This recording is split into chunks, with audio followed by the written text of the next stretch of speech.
Welcome to Establish the Edge. I'm your host, Mike Leone, back with another episode. Make sure you're checking us out on the iTunes podcast feed. You can also check out the video version on the Establish the Run YouTube channel. I've been doing a lot of best ball content, some Dynasty content. Going to mix it up today and start taking our first look at home leagues. It's a little bit early for that. I know it's end of June right now. Most home leagues aren't going to get started until August, but I do think there's some benefit to just getting a grasp of what the landscape looks like this year.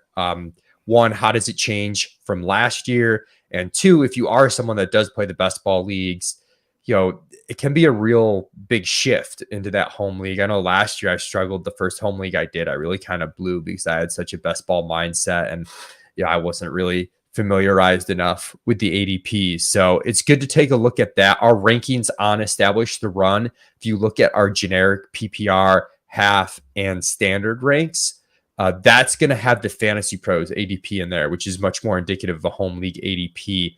And I brought Mark Dankenbring, who helps me on the projections back end for ETR, to talk through this. And we're going to look at some of those ADP differentials between best ball and what we're seeing early on in home leagues. And really just see where we think the biggest edge is and how to maximize it. So thanks for joining me, Mark. For sure. Yeah. It's always fun to talk home leagues and just redraft style. Right now, especially in May and June, we're in this little bubble of the best ball streets and, kind of analysts that are doing it full time and really in the weeds. But redraft fantasy football is, kind of where it all started for me, at least. And I have a lot more experience there. And then just talking to, friends over the summer, they want to know who to draft in the first round. I was on a trip and someone said, if I have the first overall pick, who am I taking? Derrick Henry. And I was like, whoa, just like you just get a little taken aback by, being in this bubble and then now getting into redraft season. So pumped to talk with you about it. I think there are some interesting edges that we can attack and some stuff we can take over from best ball, but also, some unique things just to redraft and how we want to construct our rosters. So excited to get into it. Yeah. As far as housekeeping, what type of league we're looking at, we're going to look at our PPR rankings. I think most leagues have shifted to at least half PPR, if not full PPR. And we're going to assume a roster setup somewhat similar to one quarterback, two running backs, three wide receivers, one tight end, one flex, one kicker, one defense, and 6 bench spots. That's what our rankings for these leagues are tailored off of. And, we'll go through like how to utilize the ETR rankings to maximize your draft, but also, where you can deviate. And I think one of the big things, there's so many big differences between best ball and managed, but for me, because there's more areas where I think we have an edge on player takes in home leagues versus in best ball where the ADP is really sharp, like having an understanding of the full draft is going to affect what you do early to an extent. Whereas best ball, sometimes it's the opposite for me. I'm kind of taking value early and then I'm morphing the rest of my draft around that to get the correct roster construction. So that's something to keep in mind here. And I guess we'll start off with the first round, Mark. Your buddies are asking you who to take in the first round. And for me, I think it's not Jonathan Taylor who's going to be, the clear consensus pick. I think in most home leagues, I don't even have Taylor in my top 4 right now for home leagues. So how do you see, if you've got a pick early on in the first round, what are you doing? Yeah, I'm kind of still on team Christian McCaffrey. If you have the number 1 pick at this point, I just think the upside that he can provide you, especially in PPR leagues, is just astronomical. And, obviously we're a little worried about the injury concerns there, but just the ceiling he provides you is, league winning upside kind of at that number 1 pick. And we've seen him separate, so much from the field in 2019, putting up almost 30 PPR points per game, which is just mind boggling. So, I'm still kind of in his camp as the top overall pick. And then, I think just overall kind of in the first round, typically I think running backs just tend to go off the board quicker, especially in the home leagues I play in. People do want to anchor their team with a top running back. So, I'm a little more inclined to try and kind of go on that train and take a running back in the first rounds, or depending on how the board falls towards the end, if you're in the back half lining up one anchor wide receiver, which we'll talk about, and then tacking on a running back after that. But in home leagues, I typically do try and kind of just follow my league and the draft board a bit and take running backs a little bit earlier than I might in best ball leagues. Yeah, it's tough for me because I think I'm more willing to take a running back very early in a home league than best ball leagues, but then I'm much less likely to take a running back in the subsequent rounds than I am in best ball leagues, if Mm-hmm. that makes sense. Where I think the importance in a home league is you have a chance to build a super team if you really have an edge in terms of ADP values. And even though we know there's a lot of risk in early running back picks, the best way to get an elite running back season is to draft a running back early. That's a fact, from an upside standpoint, even though the risk. So I do like saying, hey, I'll use one of my running back spots on that. But then I'll be willing to play it, fast and loose my second running back spot, which is, gives us the hero RB strategy. So I'm with you with CMC up top. He's in my top 4 for me. He just has that ability, I think, to have that season that blows all the running backs out of the water. Whereas Jonathan Taylor, even last year, for like as absurdly as efficient as he is, he didn't necessarily do that because the pass catching just isn't there for him at the same level. Mm-hmm. And I don't think we had that huge legendary season for Jonathan Taylor. I think Nyheim Hines is going to be involved all year long. Obviously, an injury could happen to Hines, but I think even if that happened, there's a chance that somebody else would take the third down duties or at least split them with Jonathan Taylor. But past CMC, what I see with running back, I think a lot of the backs at like the 2-3 turn or at the end of round 2, they don't feel that different to me than the rest of the backs in the first round. Yeah. So that's where I'm going to, if I'm not getting CMC, I'm going to a wide receiver. And the 3 for me, Mark, I think Cooper Kupp, Justin Jefferson, Jamar Chase, clear top 3. Just did a show with Pat Mayo talking through wide receiver rankings and tiers. And I would have Devontae Adams as a 4th in that tier, I think, but he's sort of like a tweener tier for me where I think he's like behind the tier 1 guys and ahead of the tier 2 guys. I know Silva is a little bit more down on him. He has some wide receiver 7 or 8 in his top 150.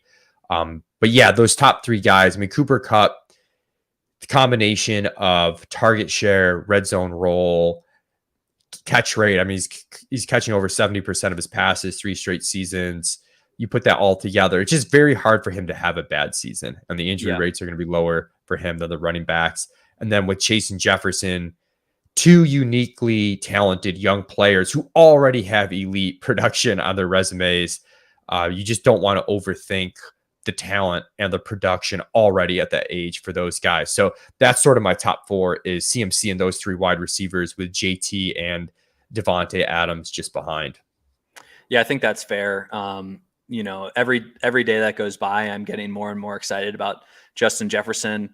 Was reading some articles yesterday about it just because, I think he's firmly number 2 for me over Jamar Chase there. It's kind of unavoidable to, have Cooper Kupp number 1 just based on projections, for how last season went and looking at the LA offense there with Matthew Stafford and, Robert Woods is gone. Obviously they brought in Allen Robinson, but not too much, it's not like any added target competition there for him. But in terms of Justin Jefferson, I was reading an article about how Mike Zimmer and the coaching staff in Minnesota, they didn't really fully unleash Kirk Cousins and kind of saw him as more of a game manager and not an elevator of teammates and talents. Whereas Kevin O'Connell, who's worked with Kirk Cousins in the past, and is, kind of can accentuate his talents a bit more, and obviously will air the ball out a little bit more. So I'm just, extremely excited about Justin Jefferson.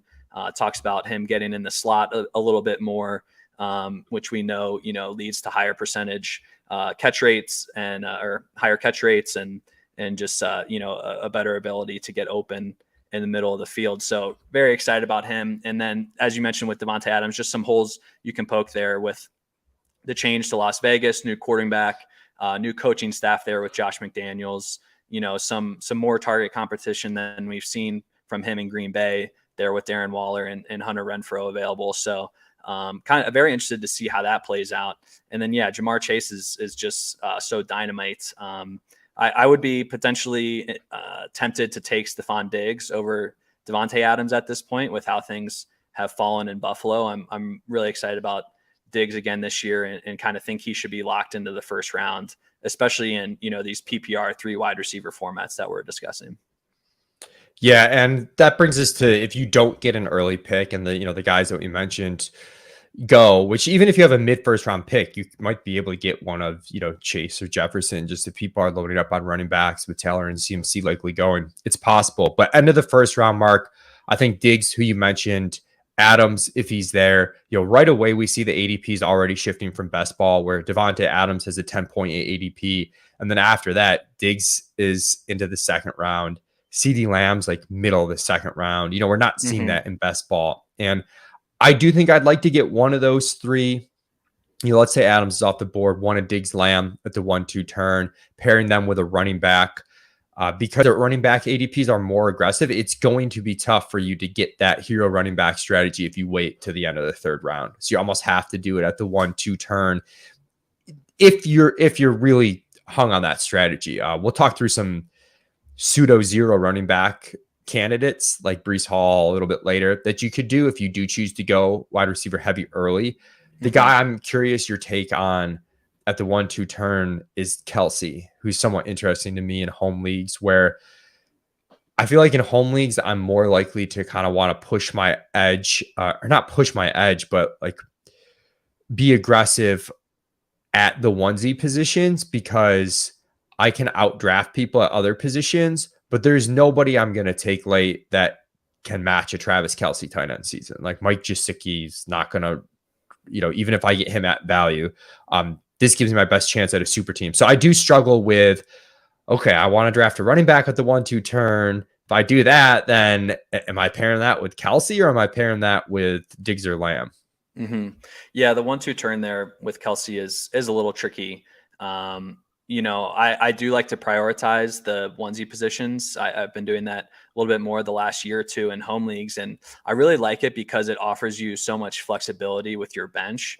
Like if you get Kelce, you don't have to worry about drafting another tight end, and then you can just continue to load up on those high upside running backs or wide receivers on your bench. And it's just really, it's kind of a free feeling with bye weeks now pushed back, the first buys are in week 6 now, that you can, have Kelce on your roster. And if an emerging tight end comes out in the first, 3 to 4 weeks, then maybe you can insulate your roster there a bit. But I think, in the draft, I love getting these elite tight ends. So I don't have to draft another one and can focus on the other position groups, and kind of similar vibe with quarterback. But, at the 1-2 turn there, like I'd be fine taking Kelce and a running back. I think it does depend, the guys I think we'll hit on soon, like Aaron Jones, Fournette, Barkley, that are kind of going at the end of the second round. Those are the guys I agree with you that don't seem too different than, a guy like Joe Mixon or even Nick Chubb that are going kind of closer to the end of the first. But yeah, if it gets towards the end of the third, that is hard to get, a running back. I'd rather go running back, tight end, I think, to start if you were to go with Kelce, and then try and scoop, some of the wide receivers in the third round. But it is a little risky. You can set yourself up to be in a spot where, you might have to take like a DJ Moore or Jalen Waddle or someone we're kind of above consensus on there at the 3-4 turn. It does get a little trickier. Yeah, the third, fourth rounds, that fourth round in particular feels tricky. And that's where I think one of the bigger differences from last year is we just really felt uber confident in the wide receiver depth and upside from rounds 3 through 6 last year. I think in home leagues, it was like all the way through round 6. In best ball leagues last year, sometimes because it was wide receiver heavy drafts, after you got past the middle of round 5, it got dicey. But this year, it feels a little bit dicier starting right away in round 4. And, that's shaping a little bit how we're going to do things. And part of the reason why I do want to make sure to grab, if I'm at the top of the draft, I'd rather take some of those wide receivers over Jonathan Taylor. Then you look at the 2-3 turn. You hit on Aaron Jones and Saquon Barkley. I'd throw Leonard Fournette in that mix. Those guys right now have ADPs between 22 and 26. So one of those three should be available at the 2-3 turn. And these are the guys that, CMC doesn't make it through a season healthy. Any of these guys, can beat Jonathan Taylor. I don't think it's crazy at all. They all have a serious leg up on Jonathan Taylor in terms of pass catching ability. Fournette, if we just felt better about his talent, quite frankly, he would be, possibly a top 3 pick. Not to over exaggerate, but I mean, this offense just churns out running back fantasy points. They get passing touches, they get goal line touches. We saw it in the playoff game. The 2 playoff games last year were nuts. The Fournette was out the first one, and Keyshawn Vaughn and Giovanni Bernard combined for a 40-plus spot. And then Fournette comes back and puts up 35, by himself. So it's insane. I think Aaron Jones could be unleashed in the passing game because they might not have a choice with Devontae Adams gone. And then Barkley, obviously there's some health risk there, but like the talent at one point was at least there. It's not like he's old. He's just been up and down, inconsistent start to his career. And I think it's a really plus EV coaching change. So I'm pretty into getting, I think it's very easy to get one of these backs in the 2-3 turn to be your hero running back. And again, with the exception of CMC, I don't think you've sacrificed much on ceiling, maybe on floor, but on ceiling, I don't think you've sacrificed much at all at the running back position.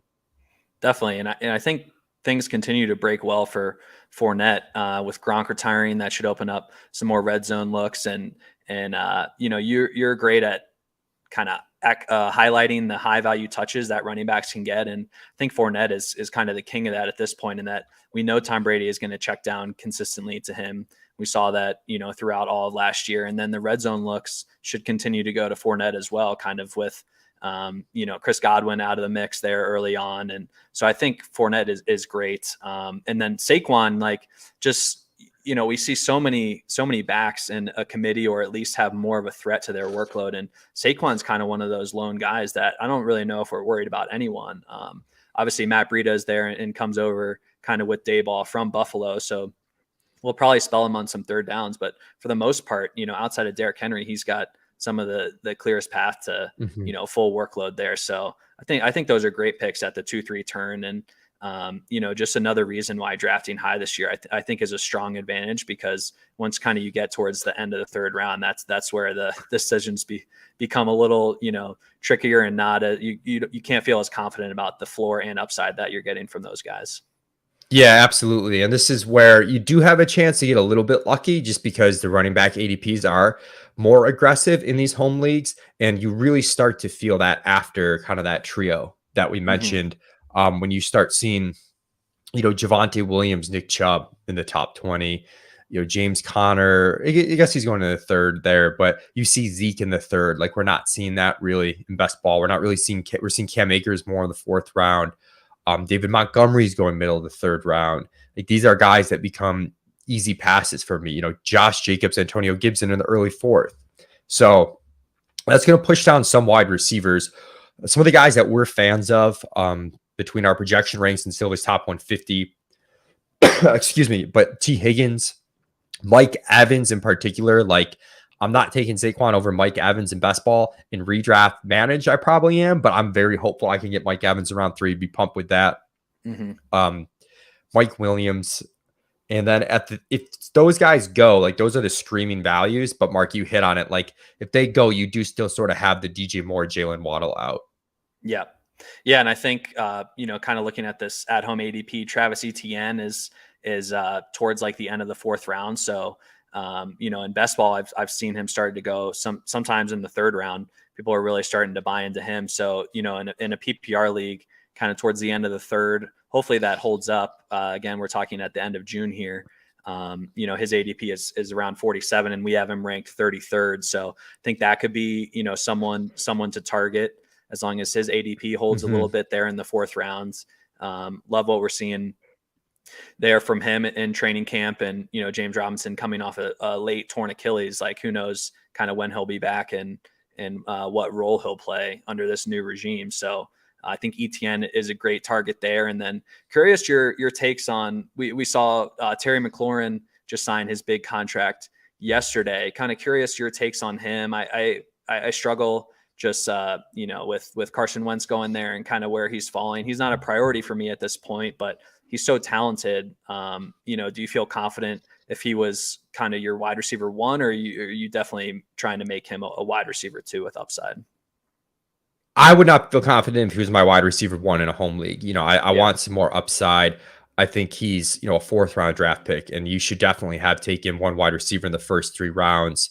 Maybe Yep. that's paired with a tight end and a running back, and he could be wide receiver too. But I think ideally like to get 2 wide receivers in these first 3 rounds. And you actually hit a spot in the draft where I think the wide receivers are break even values, so they're fine. And I'd include McLaurin in that bunch, but I also include Deontay Johnson, Michael Pittman. We'll note that Silva is much higher than us on, I think, maybe than the projections team on Michael Pittman. Hmm.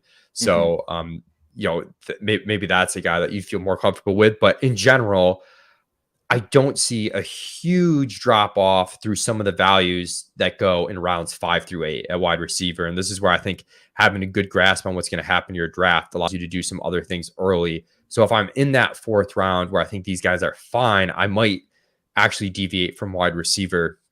And some of the detours that I would be taking in the draft at that point would be youth running backs. You hit on Hmm. ETN. I'm glad you brought him up because I've been saying how the ADP at running backs is more aggressive in these home leagues, but it's a certain type of running back in general. It's the guys that basically had jobs and stayed healthy last year really get overvalued. And it's the guys that are coming off injury or are younger and more uncertain spots that are undervalued. I think Hmm. J.K. Dobbins coming off injury going at the 4 or 5 turn, undervalued. Brees Hall going in the beginning of the 5th round, pretty undervalued because of day one role. ETN, again, at the end of the 4th round, undervalued. So if you did go super heavy receiver early, or like you're at that 1-2 turn and you're like, I'm going to take Kelsey and Diggs because I don't want to take Joe Mixon here.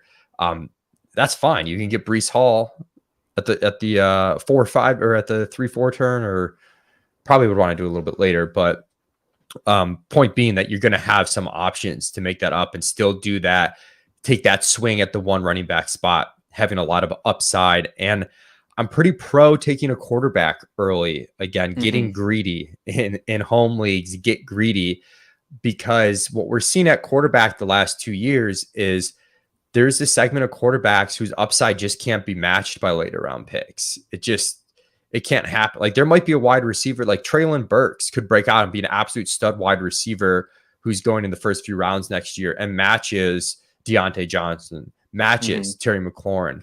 But there's not a universe where Kirk Cousins can match Jalen Hurts, like at least in terms of a ceiling outcome for the season.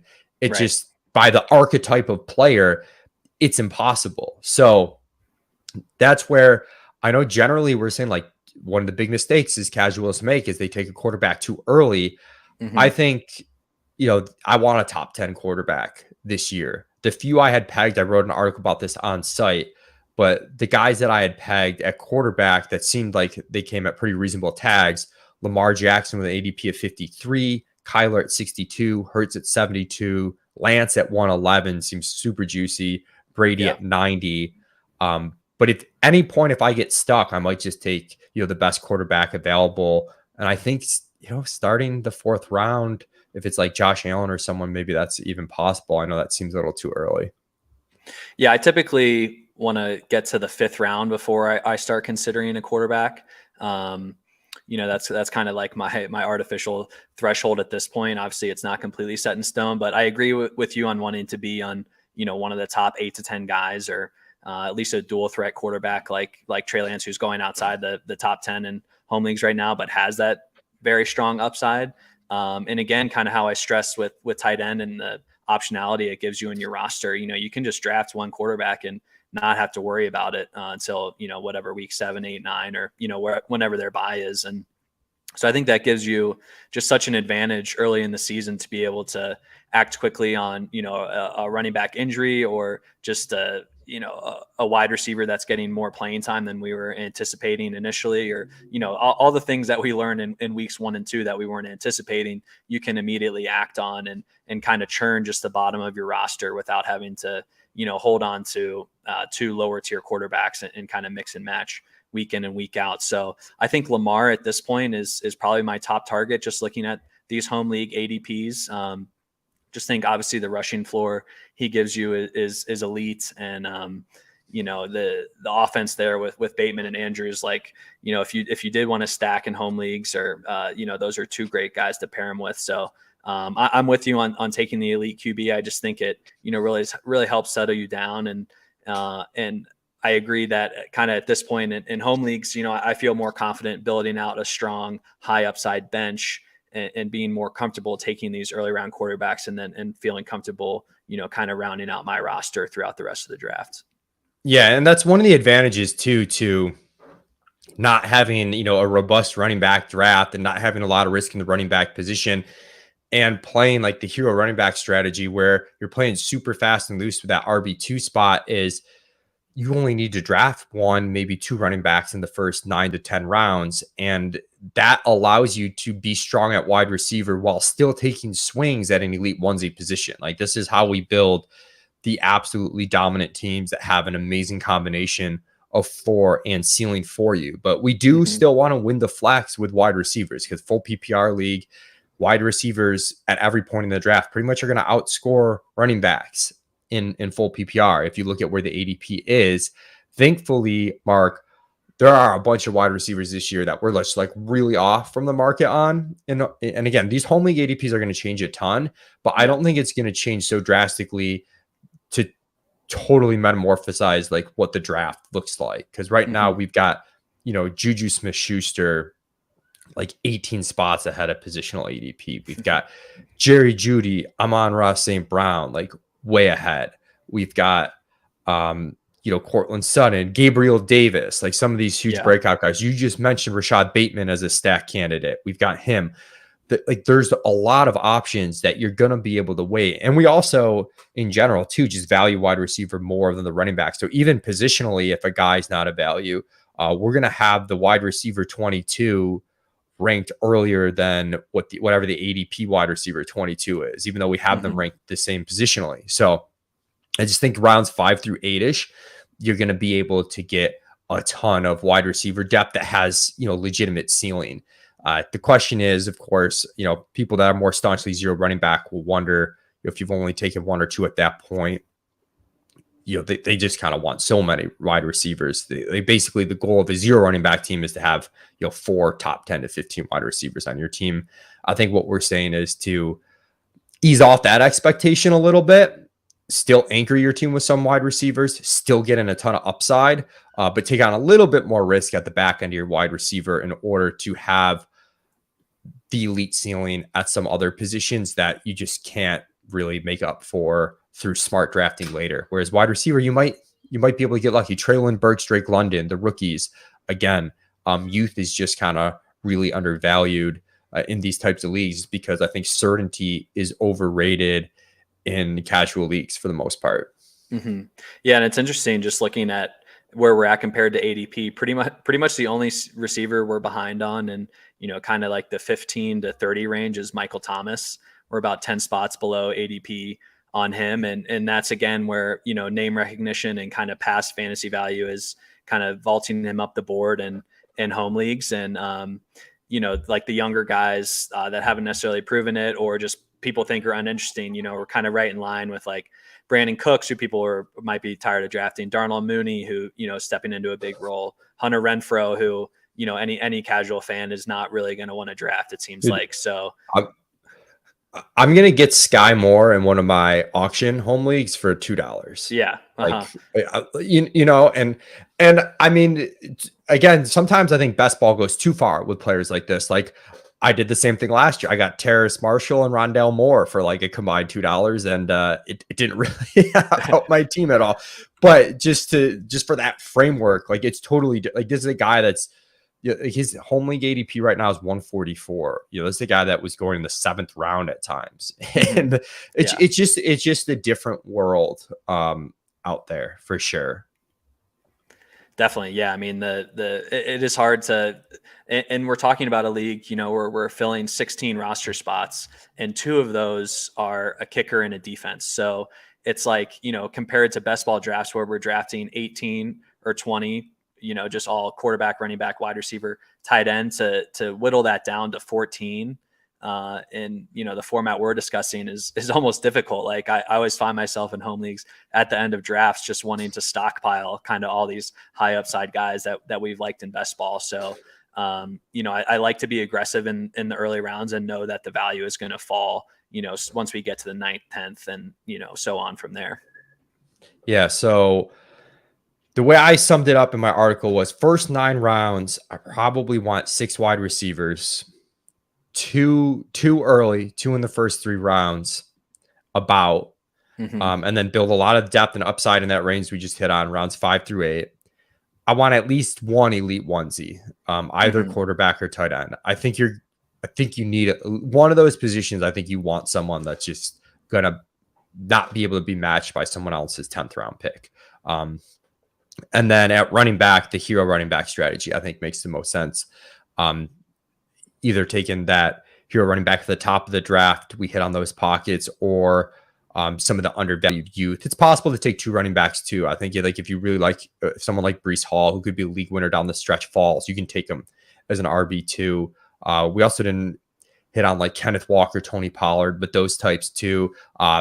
Silva's really big on Miles Sanders. Some of these other backs that are a good combination of, you can start them week 1, but they have a lot of growth potential over the course of the season. And you don't really have to use a dead zone running back pick on them. They're kind of coming after the running back dead zone work.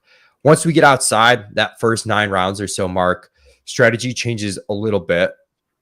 2 things I want to talk about. 1, like if you did miss out on elite quarterback, what to do. And 2, like what do we do at running back knowing that we've gone light? So let's start at quarterback. What do you like to do? Let's say it just didn't work out, real QB hungry room, and you didn't get one of those top 10 quarterbacks. How are you combating that with the way you're drafting?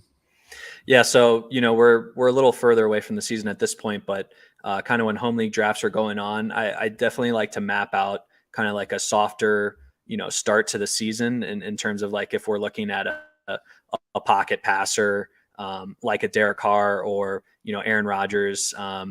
This year, I think there's 2 key candidates that can kind of be later or available in the double-digit rounds that we're going to be really high on, and that's Trey Lance and Daniel Jones.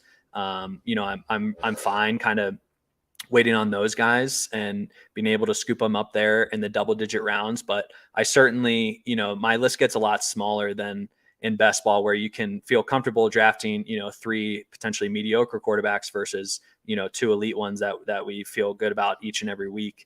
But yeah, I would say, just kind of target a couple guys that you want to wait on, and especially if you missed out. And again, like there's, I feel comfortable filling in the running back and wide receiver positions a little better. And so quarterback, I'm willing to be more aggressive on and kind of choose above ADP if I feel strongly and have missed out on that top tier of guys. I would really like to target Trey Lance again, and then Daniel Jones. I think will consistently be above ADP on those 2 guys. Yeah, I mean, I think Lance almost counts as a top 10 quarterback for me. I think the upside's there. There's a little bit more risk, but that's mitigated in a managed league too, especially at where his ADP is at. Love the Daniel Jones call. I think if you're taking elite quarterback, as Mark said, you can only draft 1 and then just take more gambles and lottery tickets at other positions. If you don't get 1 though, then I am probably taking 2. So I'd also throw in like Justin Fields, Tua, Trevor Lawrence, Zach Wilson, these young quarterbacks that I think have a bit more upside if it breaks right. Those are big ifs, but some of those situations, like with Tua and Wilson in particular, they're surrounded by a lot of talent. Like those teams have brought in talent. With Fields, we can see the rushing upside, and then Lawrence is sort of like middle between those profiles. But those are the guys I want to take a chance on. I think it's a little bit harder than in the past to kind of play this streaming game, For just sure. because teams kind of, they do what they do now, so to speak. Like it's more like the offense dictating than the defense is dictating. So we'd rather take a chance on upside. Curious your thoughts on Zach Wilson. We're currently above ADP on him, and I know in a lot of best ball, like we're just it seems like above ADP on all of the Jets, passing game components. So are you like somewhat excited about him at all as kind of a stash, or are you just hoping he's functional enough to, support the wide receivers and running backs, and not necessarily targeting him as you would like Trevor Lawrence and Justin Fields, as you mentioned? Yeah, I mean it's a combination. Like I think he's going to run a little bit more than he did last year. Started to show it a little bit at the end of last season, and then, but you said like the other pieces we're all high on. Um, it's because there's a lot of talent there, quite frankly. I mean, we've got Garrett Wilson and Elijah Moore, who Mm-hmm. like we loved Elijah Moore last year, and it looked like the breakout was happening, and then he got hurt, unfortunately. Garrett Wilson's a prospect we loved who came in. So with our projections too, as you know, Mark, we're layering upside cases for players too. So it's like probably not all these Jets are gonna be ADP, but individually, all of them have upside to be really profitable picks because they're talented, and that even flows through to Corey Davis, he's not old. Like Yeah.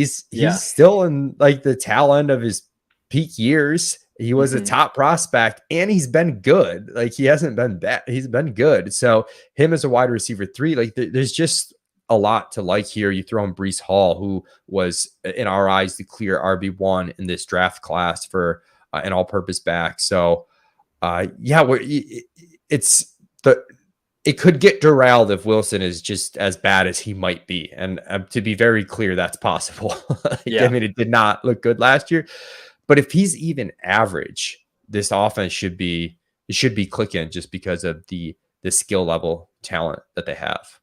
For sure. And, like Justin Fields, obviously his rushing floor kind of, I think, puts him in a little bit of a different category. But right now, Trevor Lawrence is, going about 50 spots ahead of Zach Wilson in ADP. And, I think those guys kind of have potentially similar trajectories. Obviously, Trevor Lawrence, we're a lot more confident in as a prospect and just his overall talent. But certainly the surrounding cast for Wilson, I think, is a little bit more exciting despite, all the wide receivers that the Jags brought in free agency.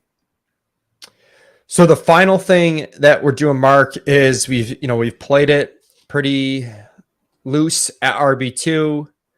I think in these home leagues, what's nice is you don't really have to draft the boring startable guys that sometimes you might need if you've taken an RB lax approach in best ball. You need the James White, JD McKissicks just to give you some sort of weekly floor. Mm-hmm. Those guys are quite often available on the wire when you're talking a much shorter bench and you're talking opponents that have prioritized running back much more than you throughout the draft. They don't necessarily have a need for these types of players. So situation where they become available to you, which in the draft allows you, especially if your draft's like quite a distance from the season, like if it's in early August, even mid-August, we can take swings on handcuff running backs and running backs with pure upside and not care at all what the floor is. And for me, like a guy like, a couple guys like Tyrion Davis-Price, Isaiah Spiller, Alexander Madison, we've been behind the market on them in best ball because I think that floor aspect matters a little bit more, and that's being baked in.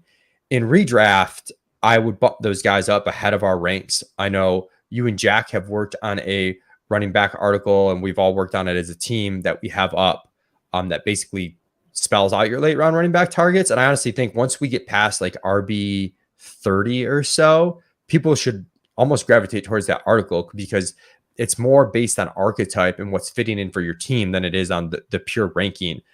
So when you're talking pure upside, like Madison Spiller and Tyrion Davis-Price, they get a boost over, some of the pass catching backs. So that's my biggest takeaway at running back is stockpile, like try to hit home runs with those bench pieces, knowing that you're going to be able to plug and play on a weekly basis in your actual RB2 starting spot. 100%. Yeah. In total agreement there. And, certain backs like Nyheim Hines and McKissick, as you mentioned, like in best ball, we get the benefit of not really having to predict game script, and certain games where the Colts fall behind and Nyheim Hines is out there a lot more and catching balls, that score gets naturally input into your lineup. But in redraft, that's so much harder than to try and guess the week where he's going to be utilized more or score the, touchdown or two and things along those lines. So I completely agree with you on just trying to stash the high upside, more handcuff type of profile backs. Darrell Henderson comes into mind as someone, I'd be excited to draft in case and kind of get a little bit of both there, where maybe Cam Akers doesn't get, a full workload. And so Henderson could be somewhat usable in the, RB2 spot just right off the bat. Or, if Akers goes down, then, he's got a pretty clear path to being the workhorse there. So, and again, like just keeping that bottom of the roster flexible for whatever, there with bye weeks not starting until week 6, there's going to be players that go down that you can take advantage of.